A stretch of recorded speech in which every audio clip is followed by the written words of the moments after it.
Friends, நம்ம இன்னைக்கு என்ன பண்ண போறோம்னா முட்டை தொக்கு. அதுக்கு தேவையானது எண்ணெய், இது என்னன்னு தெரியல, மஞ்சத்தூள், சீரகம், இது வேணும், கருவேப்பிலை, இது டொமேட்டோ, ஆனியன். இப்போ இதை வச்சு வாங்க எப்படி முட்டை தொக்கு செய்யறதுன்னு பார்க்கலாம். வெல்கம். இதை பாருங்க, இப்போ இந்த எண்ணெய் சூடாகும் போது சிம்மில் வச்சுக்கலாம் லைட்டாக. இப்போ சூடாகும் போது அப்படியே கடுகு எடுத்து போட்டுருங்க.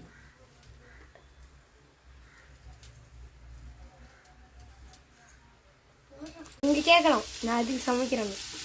ஏன்னா நான் மொபைல் ஃபோனு ரோப்ளாக்ஸ் ஏதான்னு நினச்சேன். அம்மா சமையல் செய்யிட்டாங்க.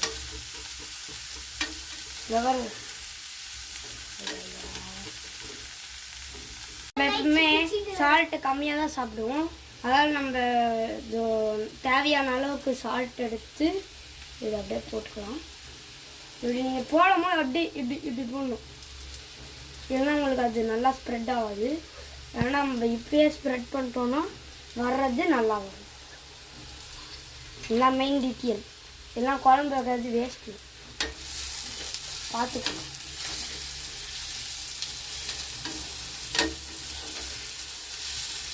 பாருங்க எவ்வளோ ப்ரௌனிஷ் ஆகிடுச்சு. இதை வச்சு நம்ம ப்ரௌனி கேக் கூட பண்ணலாம், பார்த்துக்கோங்க. அப்புறங்க நம்ம கரண்டியே ஒரு பக்கம் வச்சுருக்கோம்.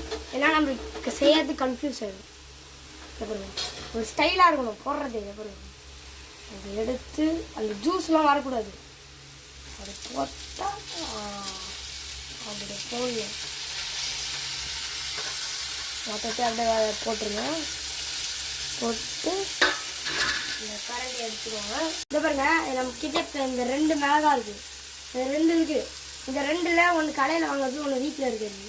நீங்கள் என்ன பண்ணுங்கள், இந்த கடையில் இருக்க வாங்கினீங்கன்னா கொஞ்சமாக போட்டாலே அப்படி காரடுங்க. இதுதான் நேச்சுரல்.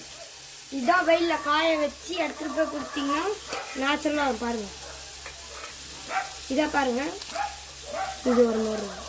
பார்க்க ஒரே மாதிரி தான் அந்த இது பாருங்க. கொஞ்சம் போடணும்.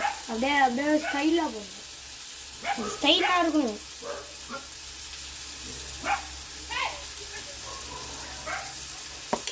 என்ன பண்ணுங்க,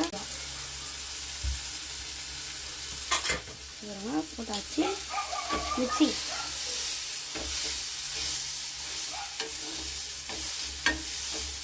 உங்களுக்கு இந்த போடுறதால உங்களுக்கு காரம் கொஞ்சம் தான் தெரியும். அதில் கொஞ்சம் போட்டாலும் நிறைய தெரியும்.